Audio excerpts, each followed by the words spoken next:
ஒரு ஆயில்ய நட்சத்திர பொண்ணு திருமணமாகி ஒரு வீட்டுக்கு போறாங்க. அந்த வீட்ல அவங்க போனதும் அவங்க சமைக்க ஆரம்பிப்பாங்கல்ல.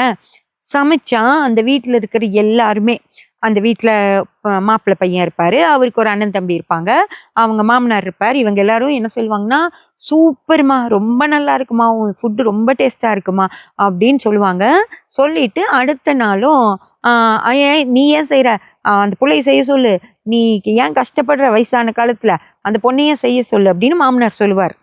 அதேபோல அவங்க அந்த பொண்ணோட கணவரும் வந்து, "ஏய் என்ன சமைக்கிற இன்னைக்கு? நீ அந்த மாரிலாம் உனக்கு செய்ய தெரியும்னா, இந்த டிஷ் பண்ணு, அந்த டிஷ் பண்ணுன்னு" சொல்லுவார். ஓகேங்களா? அதேபோல கொழுந்தனார் இருக்காருன்னு வச்சுக்கோங்க அந்த பொண்ணுக்கு. அவரும் வந்து, "அண்ணி எனக்கு நேத்து நீங்க சமைச்சீங்க இல்லையா? அதே மாரி பண்ணி குடுங்க" அப்படின்னு சொல்லி கேட்பார்.